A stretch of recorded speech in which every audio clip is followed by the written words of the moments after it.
about Ivy Leagues. Ivy League stands for social elitism, academic excellence, and it requires like conditions. I think parents who are listening to our presentation right now interested in enrolling their children into Ivy League, right? I'll explain more about Ivy Leagues, the most prestigious universities in the United States. There are 8 universities in the Ivy League. I explained about Harvard, Yale, Princeton, and Dartmouth Ivy League universities. Thus, I'll explain the other 4 Ivy League schools in today's presentation. They are Brown University, Columbia University, Cornell University, and University of Pennsylvania.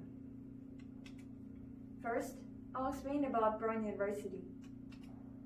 I'll introduce Brown's characteristics first. In Brown University, in addition to traditional majors, students can create mixed majors and study by organizing programs they want under the guidance of professors. One of the unique characteristics of Brown University is that it gives students autonomy as much as possible. Brown University was founded by Baptists in 1764. It is now a university aiming for academic freedom and diversity. Brown University also has a lot of traditions. One of them is Naked Donut Run. It is an event where donuts are handed out to their friends or walking naked in the library during the exam period. It is quite ridiculous and uncomfortable, but many students accept it as an event where they can let go of their stress for a while.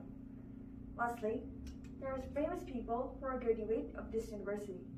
For instance, Ted Turner is the founder of CNN, John F. Kennedy Jr., and John Starley, who is the CEO of Pepsi and Apple. Second, I'll explain about Columbia University. One of Columbia's advantages is its location. It is located in Manhattan, New York, the world's central city, so you can get close access to international, political, and economic information. Columbia emphasizes this locational advantage, and this is the reason why it is called Columbia University in the city of New York. Next, I will tell you a little about Columbia's history. Columbia University was constructed and approved as King's College by King George II in 1754. It's one of the 9 colonial universities before the independence of the USA. After the independence of the USA, it was renamed Columbia College in 1784 and Columbia University in 1896. One fun fact is, Columbia designates swimming classes as a mandatory course for all students, unlike the other universities, because Manhattan was an island at the time of its construction. Columbia has been evaluated as the second most popular and influential school, along with Harvard and MIT. A lot of celebrities have also attended these universities, including people you may know. For example, Warren Buffett, Henry Raymond was the founder of New York Times, and Madeleine Albright is the first female Secretary of State. Third, I'll explain about Cornell University. First, I'll be talking about Cornell's history.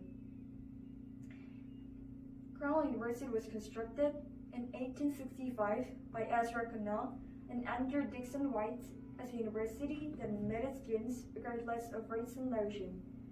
Unlike the other universities, it accepted female students since 1872 and is the oldest co-educational university in the USA.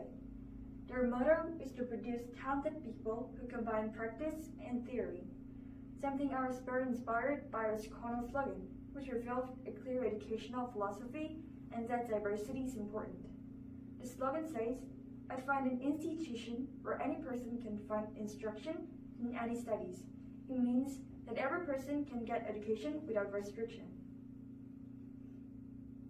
Cornell has a lot of students these days, and they admitted many famous figures as well. For instance, James McLemore was the founder of Burger King, Willis Carrier was the inventor of air conditioners, and Alvin Brooks White, who is the writer of Child's Play. Last, I'll explain about University of Pennsylvania. It is usually named UPenn and Penn in the community. It considers itself as the first with both undergraduate and graduate studies. Here's a little about Pennsylvania's history. It was constructed when Benjamin Franklin was in charge of the politics of Pennsylvania. Unlike the other universities, he recommended teaching about the knowledge of arts and practical skills necessary for making a living and doing public services. UPenn has 4 undergraduate schools as well as 12 graduate and professional schools. Each of these schools is among the top in the world, and excellent talents from all over the world enrolled. So, many celebrities have also attended these universities, including people you may know.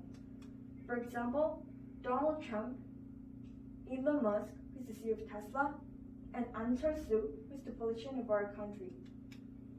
Have you got a lot of information about different Ivy Leagues? I've also learned about different Ivy Leagues in so many ways. I hope you guys have a lot of information for this presentation. Now, I think you can get information about your Charles Richard College. Thank you.